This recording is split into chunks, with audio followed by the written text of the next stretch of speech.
प्यारे साथियों नमस्कार, कैसे हैं आप सब। आई होप कब लगे होंगे आपकी जो स्टडी चल रही बहुत बहुत बेहतरीन चल रही। तो आज की क्लास में बात करेंगे क्लास 12 की।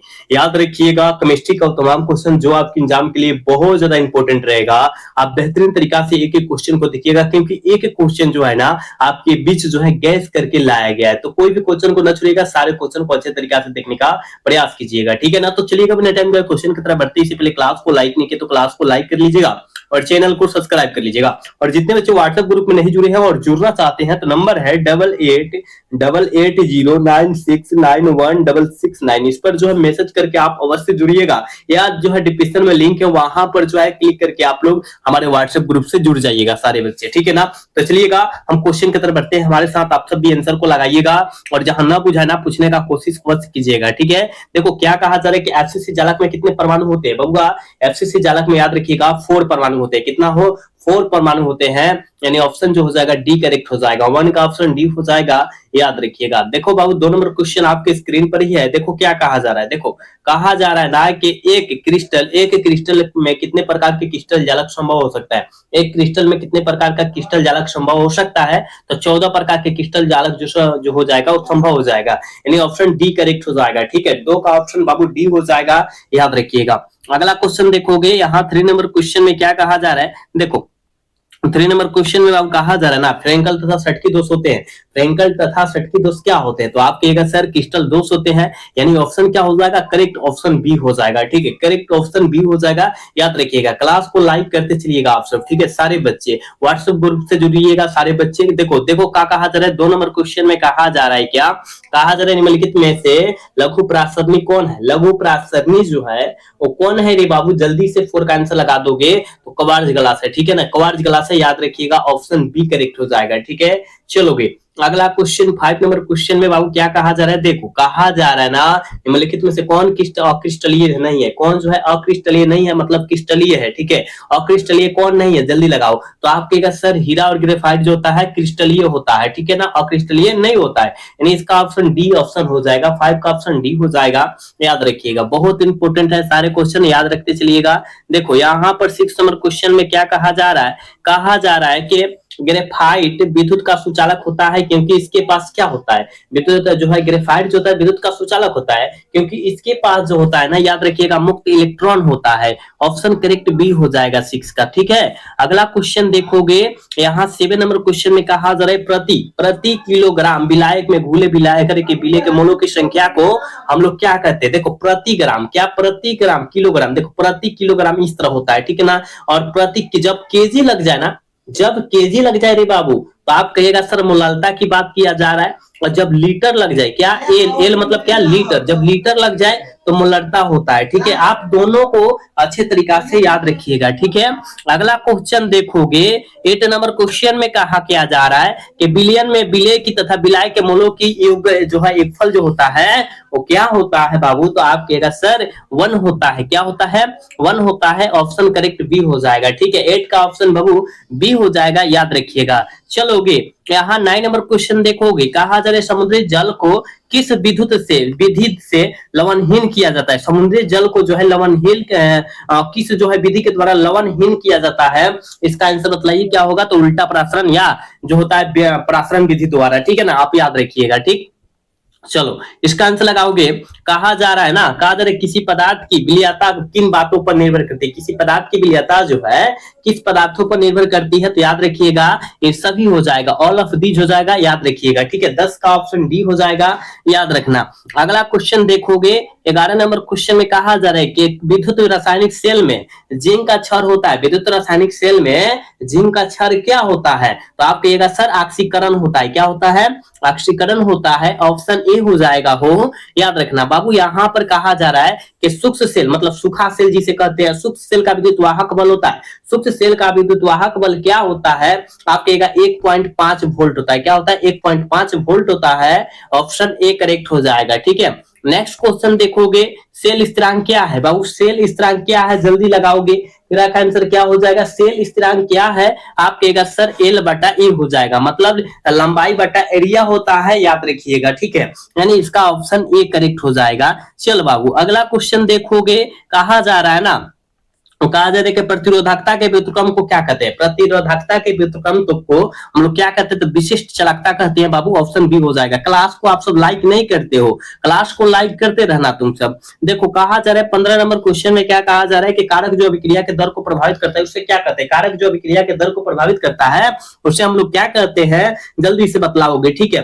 15 का आंसर क्या हो जाएगा, जल्दी से लगाओ। तो आप लोग कहिएगा ताप पर भी निर्भर करता है, दाब पर भी निर्भर करता है, सांद्रता पर भी निर्भर करता है, यानी ऑप्शन करेक्ट बी हो जाएगा। 15 का ऑप्शन क्या हो जाएगा, करेक्ट बी हो जाएगा, ठीक है ना। चलो अगला क्वेश्चन देखोगे, यहाँ जो है 16 नंबर क्वेश्चन में क्या कहा जा रहा है, कहा जा रहा है कि किसी शून्य कोटि की विक्रिया की दर, किसी शून्य कोटि की विक्रिया की दर क्या होती है, जल्दी लगाओगे। 16 का आंसर क्या हो जाएगा, आप कहेगा सर शून्य कोटि की विक्रिया की दर जो होती है निश्चित होती है, क्या होती है, निश्चित होती है, ऑप्शन ए हो जाएगा, ठीक है ना। 16 का ऑप्शन बाबू ए हो जाएगा, याद रखिएगा। अगला क्वेश्चन देखोगे, यहाँ 17 नंबर क्वेश्चन में बाबू क्या कहा जा रहा है, देखो कहा जा रहा है कि किसी पदार्थ के प्रतिक्रिया करने का दर निर्भर करता है, किसी पदार्थ के प्रतिक्रिया करने का दर निर्भर करता है, जल्दी से लगाओगे तो सक्रिय भार पर करता है, यानी ऑप्शन डी हो जाएगा। 17 का ऑप्शन डी हो जाएगा, याद रखिएगा। इस सारे क्वेश्चन पूरे हम अपने तरफ से बेस्ट क्वेश्चन गैस क्वेश्चन करके लाए हैं बाबू, अच्छे तरीका से आप सब देखते रहना। कहा जा रहा है आर्हेनियस का समीकरण है बाबू, आर्हेनियस जो समीकरण दिए थे वो कौन समीकरण दिए थे वो बतलाना है आपको, ठीक है,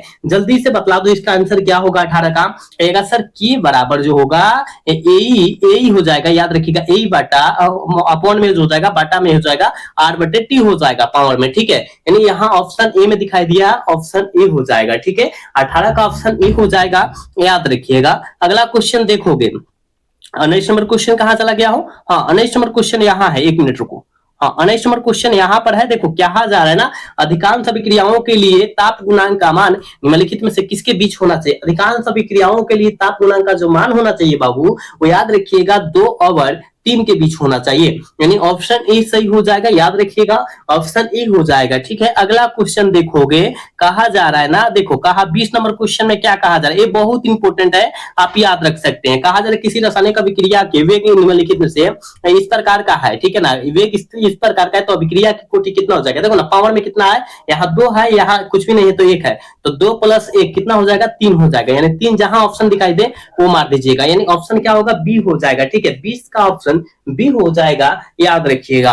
अगला क्वेश्चन देखोगे, देखो यहाँ पर कहा जा रहा है 21 नंबर क्वेश्चन में क्या कहा जा रहा है, देखो कहा जा रहा है ना, कहा जा रहा है कि रासायनिक अभिक्रिया अधिशोषण अभिक्रिया है, रासायनिक अधिशोषण अभिक्रिया जो होता है वो क्या होता है, तो आप कहेगा सर अनुक्रमानुपाती होता है, ऑप्शन बी हो जाएगा, ठीक है, याद रखिएगा, ऑप्शन बी हो जाएगा। अगला क्वेश्चन देखोगे 22 नंबर क्वेश्चन में क्या कहा जा रहा है, देखो कहा जा रहा है कि अधिशोषण शब्द जो है किनके द्वारा जो है प्रयोग किया जाता है, अधिशोषण शब्द जो है किनके द्वारा प्रयोग किया जाता है, ये आपको आंसर लगाना है। तो आप कहेगा सर याद रखना अधिशोषण और अवशोषण दोनों के द्वारा, ऑप्शन सी करेक्ट हो जाएगा। अगला क्वेश्चन देखोगे, कहा जा रहा है 23 नंबर क्वेश्चन में कहा जा रहा है क्या, निम्नलिखित में से कौन सा टिंडल प्रभाव नहीं दिखाता है, कौन सा टिंडल प्रभाव नहीं दिखाता है, जल्दी लगाओगे तो संकरा विलयन जो है टिंडल प्रभाव को नहीं दर्शाता है, नहीं दिखाता है, यानी ऑप्शन क्या हो जाएगा, सी करेक्ट हो जाएगा। क्लास को लाइक करते रहना, क्लास को लाइक करते रहना सारे बच्चे। देखो कहा जा रहा है ना, यहाँ कहा जा रहा है आरोपित विद्युत क्षेत्र में कोलाइडी कणों की गति कहलाती है, आरोपित विद्युत क्षेत्र में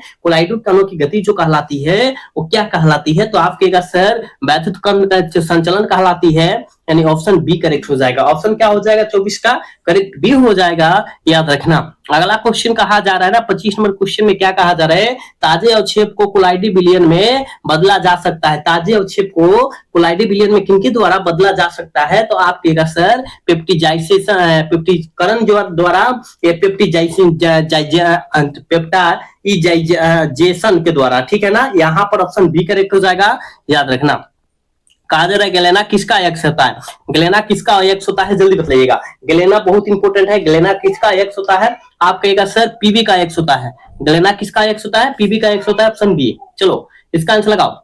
कहा जा रहा है कि जिसमें 2 अलग अलग धातु उपस्थित होते हैं उसका एक्स कौन है, जिसमें 2 अलग अलग धातु होते हैं उस एक्स का नाम बतला दीजिए ना, तो 27 का आंसर क्या हो जाएगा, तो कॉपर पाइराइट होता है, यानी कॉपर हमें अलग अलग 2 धातु होता है, आपको याद रखना है, ऑप्शन डी करेक्ट हो जाएगा, ठीक है। अगला क्वेश्चन देखोगे, 28 नंबर क्वेश्चन में कहा जा रहा है निम्नलिखित धातुओं में से इसके निष्कर्षण में वैद्युत धातु कर्म का उपयोग होता है, किसका होता है, जल्दी लगाओ 28 का आंसर। आप कहिएगा गुरुदेव सोडियम का होता है, ऑप्शन डी करेक्ट हो जाएगा। ठीक है, यहाँ देखो कहा जा रहा है पाइरोलुसाइट, पाइरोलुसाइट निम्नलिखित में से किसका अयस्क होता है, पाइरोलुसाइट निम्नलिखित में से किसका अयस्क होता है, ये आपको आंसर लगाना है। जल्दी से बतला दीजिए इसका आंसर क्या हो जाएगा, 29 का आंसर क्या होने वाला है। तो याद रखिएगा मैग्नीज का होता है, ऑप्शन बी करेक्ट हो जाएगा। ठीक है, 29 का ऑप्शन बी हो जाएगा। देखो 30 नंबर क्वेश्चन में क्या कहा जा रहा है, क्या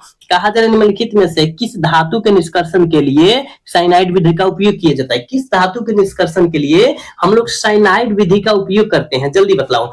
एजीएजी मतलब क्या होता है, सिल्वर, है ना, सिल्वर होता है, ऑप्शन बी करेक्ट हो जाएगा। बहुत इंपॉर्टेंट है सारे क्वेश्चन है, आपके एग्जाम में कई कई बार सारे क्वेश्चन आया हुआ है, तो आपको याद रखना है। ठीक है, अगला क्वेश्चन देखोगे, देखो 31 नंबर क्वेश्चन में आपको क्या कहा जा रहा है, 31 नंबर क्वेश्चन है ना, ये कहा जा रहा है कि धातु के ऑक्साइड को कार्बन या कार्बन मोनोऑक्साइड के द्वारा धातु में अवकृत करने की क्रिया क्या कहलाती है, जल्दी लगाओगे क्या हो जाएगा 31 का आंसर। आप कहिएगा गुरुदेव जी हम जानते हैं, उसे हम लोग प्रगलन कहते हैं, यानी ऑप्शन ए वाला सही होगा। ठीक है, 31 का ऑप्शन ए हो जाएगा, याद रखिएगा। 32 नंबर क्वेश्चन का आंसर जल्दी से लगाइएगा, ये भी बहुत इंपॉर्टेंट है आपके एग्जाम की दृष्टि से।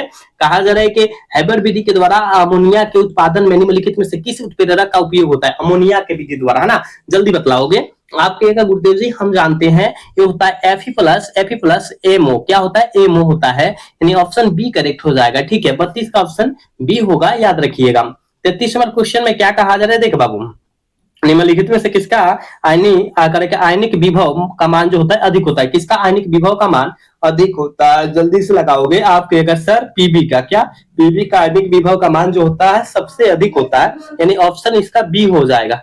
ठीक है, अगला क्वेश्चन देखोगे, यहाँ पर कहा जा रहा है, क्या कहा जा रहा है, निम्नलिखित में से किस ऑर्थोफॉस्फोरिक अम्ल का सूत्र है, कौन जो होता है इसमें से ऑर्थोफॉस्फोरिक अम्ल का सूत्र होता है। 34 का आंसर क्या हो जाएगा, तो याद रखिएगा H3PO4, H3PO4 जो होता है ऑर्थो कार्बोने जो है फास्फोरिक अम्ल का सूत्र होता है, ऑप्शन बी हो जाएगा। ठीक है, 34 का। अगला क्वेश्चन देखोगे 35 नंबर क्वेश्चन में कहा जा रहा है कि वर्ग 17 के तत्व क्या कहलाते हैं, बहुत इंपॉर्टेंट है। वर्ग 17 के तत्व जो कहलाते हैं वो क्या कहलाते हैं, तो हाइड्रोजन कहलाते हैं। ठीक है, वर्ग 17 के तत्व हाइड्रोजन कहलाते हैं, लेकिन वर्ग 16 के तत्व जो कहलाते हैं कैल्कुलोजन कहलाते हैं, क्या कहलाते हैं, कैल्कुलोजन कहलाते हैं, याद रखिएगा। वर्ग 15 के तत्व, क्या वर्ग 15 के तत्व जो होता है संक्रमण तत्व कहलाते हैं, ये भी आपको याद रखना होगा। जितना हम बतला रहे हैं साइड से वो सारे याद रखें। हाँ, यहाँ देखो उत्कृष्ट गैस किसे कहते हैं, वर्ग 18 के तत्व को उत्कृष्ट गैस कहा जाता है, बहुत इंपॉर्टेंट है। हम जितना साइड से क्वेश्चन की चर्चा कर रहे हैं बतला रहे हैं वो आपके एग्जाम के लिए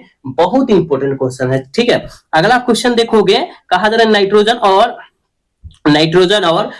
ऑक्सीजन है। नाइट्रोजन और ऑक्सीजन क्या है, नाइट्रोजन और ऑक्सीजन जो है क्या है, जल्दी लगाओगे। 36 का आंसर क्या हो जाएगा, तो नाइट्रोजन और ऑक्सीजन अधातु है, ऑप्शन बी हो जाएगा 36 का। ठीक है, अगला क्वेश्चन देखोगे, यहाँ कहा जा रहा है 37 नंबर क्वेश्चन में कहा जा रहा है, क्या निम्नलिखित में से किसकी बंधन ऊर्जा सबसे अधिक होती है, किसकी बंधन ऊर्जा सबसे अधिक होती है, तो एसएस की जो होती है, सल्फर की जो होती है बंधक ऊर्जा सबसे अधिक होती है, ऑप्शन बी करेक्ट हो जाएगा 37 का। ठीक है, अगला क्वेश्चन देखोगे 38 नंबर क्वेश्चन में क्या कहा जा रहा है, निम्नलिखित में से किसमें ऑक्सीकरण, ऑक्सीजन और ऑक्सीकरण अवस्था +2 होती है, किसमें होती है, तो आप कहेगा सर हम जानते हैं Fe2O में होती है, ऑप्शन बी ए हो जाएगा, बी नहीं होगा, ऑप्शन ए हो जाएगा, याद रखिएगा।